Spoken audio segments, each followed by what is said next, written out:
और दुनिया एक बार फिर से इतिहास की सबसे बड़ी तबाही की मुहाने पर आकर खड़ी है। ईरान सुलग रहा है। धमाकी गूंज पूरे मिडिल ईस्ट में सुनाई दे रही है। पूरे इजराइल में सायरन का शोर है और यहां से दुनिया ठीक उसी दिशा में बढ़ रही है जिस दिशा में 1910 के दशक में बढ़ी थी। और इस बार मिडिल ईस्ट वर्ल्ड वॉर 3 का एपी सेंटर बन रहा है। ईरान वो युद्ध भूमि बन रहा है जिस पर अमेरिका और इजराइल बमों की बारिश कर रहे हैं। यूरोपीय देश एक तरफ अपना मोर्चा तैयार कर रहे हैं तो दूसरी तरफ ईरान की तरफ से भी किलेबंदी की जा रही है।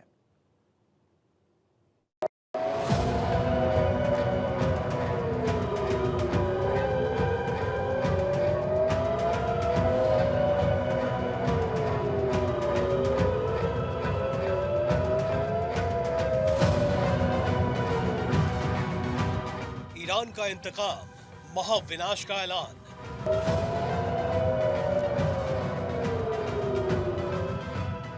मिडिल ईस्ट में बारूदी जंग, वर्ल्ड वॉर 3 आरंभ।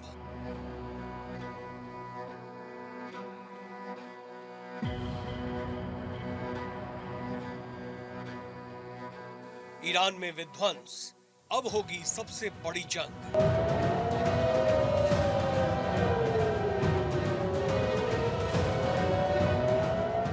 वर्ल्ड वॉर 3 का ट्रिगर, ईरान बना एपिसेंटर।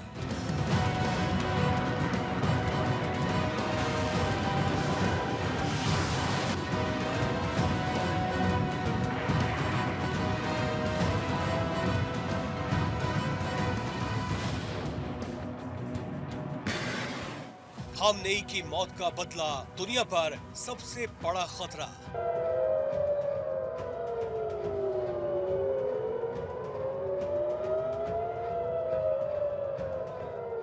गल्फ में बम वर्षा, पूरा मिडिल ईस्ट दहल उठा। पिछले 3 दिन से ईरान में धमाकों की आवाज थमी नहीं है। बीते 72 घंटे से इजराइल की बम वर्षा रुकी नहीं है। That was fast. Look how you run. Listen to that sound. पिछले शनिवार से अमेरिका ने ईरान में हाहाकार मचा रखा है। ईरान की टॉप लीडरशिप खत्म हो चुकी है। तेहरान की इमारतें अब मलबे के ढेर में बदल चुकी है। पूरा का पूरा शहर तबाही से थर्रा रहा है, लेकिन जंग अभी बाकी है।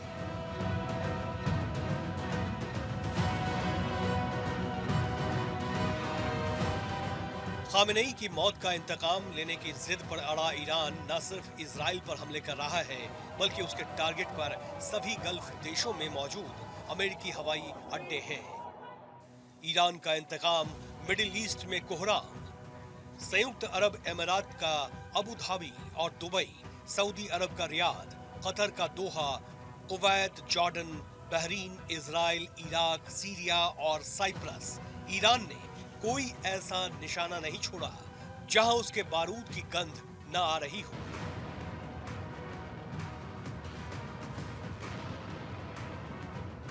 लेकिन ईरान का कहना है कि इंतकाम अभी बाकी है।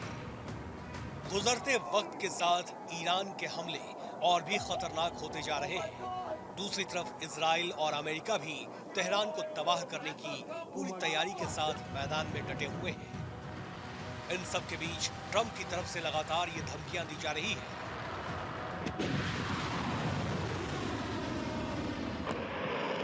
I once again urge the Revolutionary Guard, the Iranian military, police, to lay down your arms and receive full immunity or face certain death.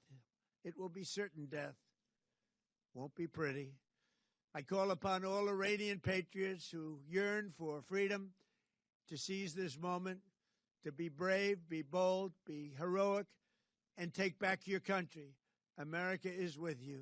I made a promise to you, and I fulfilled that promise. The rest will be up to you, but we'll be there to help. Iran इस समय middle east का वो battle ground है जहां से दुनिया के तीसरे सबसे भीषण जंग की पटकथा लिखी जा रही है। ईरान की धरती से तबाही की वो तस्वीरें सामने आ रही है जो आने वाले दिनों में तीसरे विश्व युद्ध की ज्वाला बन सकती है। ईरान की तरफ से की जा रही भीषण बमबारी की जद में सिर्फ इजराइल नहीं, बल्कि मिडिल ईस्ट के कई गल्फ देश भी शामिल हैं। क्योंकि ईरान का टारगेट सिर्फ इजराइल को खत्म करना नहीं, बल्कि अमेरिका के उन सभी सैन्य ठिकानों को भी तबाह करना है जहां से अमेरिका ईरान पर कहर बरसा सकता है। ईरान के इस इंतकाम और बारूदी प्लान का अंजाम आने वाले दिनों में दुनिया में बहुत बड़ी तबाही लेकर आ सकता है। युद्ध लंबा चला तो दुनिया होगी तबाह, क्योंकि इजराइल, अमेरिका और ईरान के बीच इस युद्ध के लंबा चलने पर आने वाले दिनों में यूरोपीय देश भी जंग का हिस्सा बन सकते हैं। ईरान ने गल्फ देशों को भी निशाना बनाया है। अरब देश भी आने वाले दिनों में ईरान के खिलाफ कदम उठा सकते हैं। ऐसे में जंग लंबी खिंची तो नाटो में भी टूट होने की आशंका जताई जा रही है। ईरान अगर युद्ध में डटा रहा तो रूस की तरफ से मौके की तलाश शुरू हो जाएगी। फिर चीन भी दुनिया पर अपना वर्चस्व जमाने की कोशिश में कुछ कदम बढ़ा सकता है। इस तरह दुनिया के कुछ देश दो अलग अलग गुटों में बढ़ सकते हैं। इसके साथ ही ठीक पहले विश्व युद्ध की तरह दुनिया दो अलग अलग गुटों में बटी हुई दिखाई दे सकती है।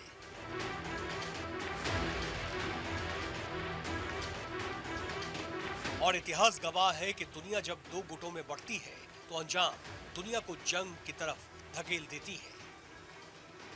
ईरान पर 3 दिन से लगातार हो रहे हमलों ने तेहरान को तो पूरी तरह तबाह कर दिया है। 72 घंटों से ज्यादा वक्त से तेहरान के लोग चैन की नींद नहीं सो पाए। इजराइल के आसमान में सायरन का शोर लोगों को बंकर के अंदर बंधक बनने पर मजबूर कर रहा है। मिडिल ईस्ट में हालात इस वक्त सबसे खतरनाक हैं। जंग के बीच दुनिया इस समय सबसे नाजुक मोड़ पर खड़ी है। फिर भी ईरान की तरफ से दावा किया जा रहा है कि वो मिडिल ईस्ट में अमेरिकी अड्डों और इजराइल पर ऐसा हमला करेगा जिसकी कल्पना नहीं की गई।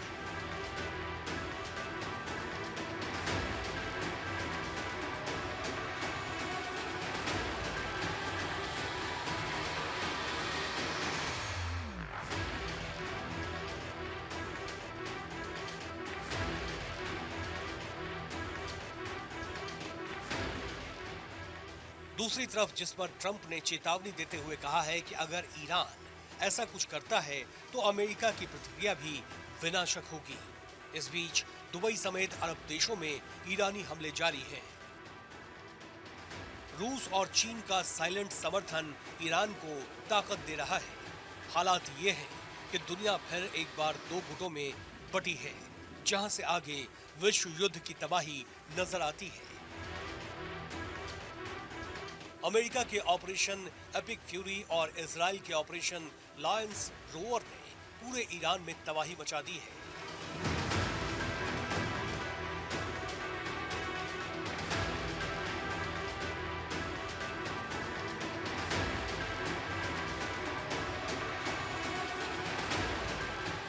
इस हमले के साथ ही दुनिया दो हिस्सों में बट गई है।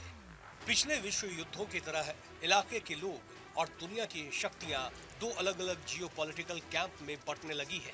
यानी अब लड़ाई सिर्फ अमेरिका और ईरान के बीच नहीं, बल्कि अब जंग इस बात को लेकर है कि मिडिल ईस्ट को कौन कंट्रोल करेगा। खासकर ईरान पर हुए हमले में सऊदी अरब की भागीदारी ने हालात को काफी नाजुक बना दिया है। इस बीच आधुनिक मित्र देशों के गठबंधन में अमेरिका के साथ इजराइल मजबूती के साथ खड़ा है।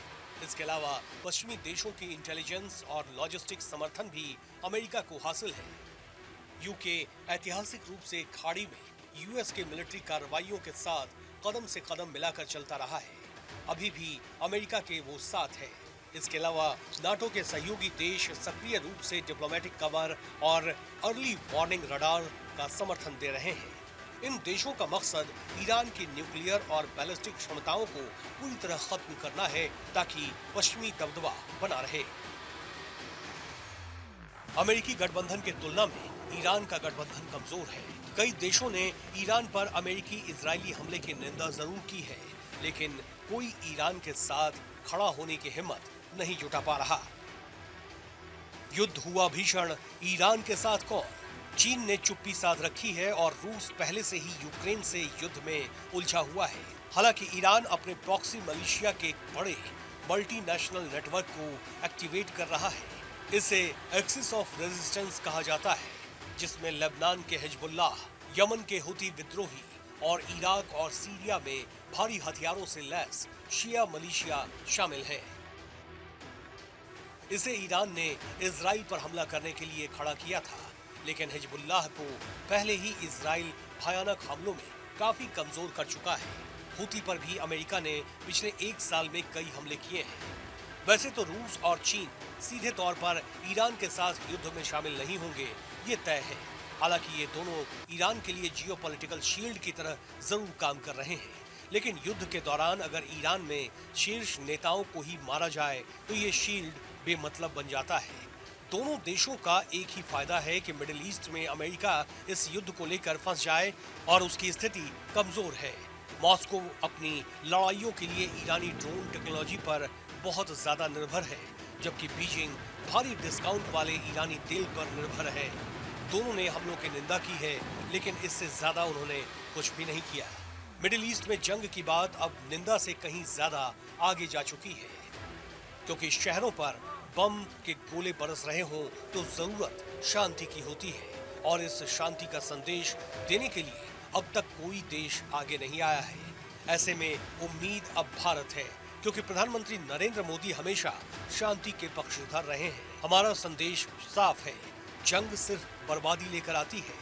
मिडिल ईस्ट में मची इस तबाही में अगर शांति का संदेश तलाशना है तो उसका चेहरा सिर्फ एक ही बन सकता है, भारत के प्रधानमंत्री नरेंद्र मोदी। Bureau report, Bharat 24।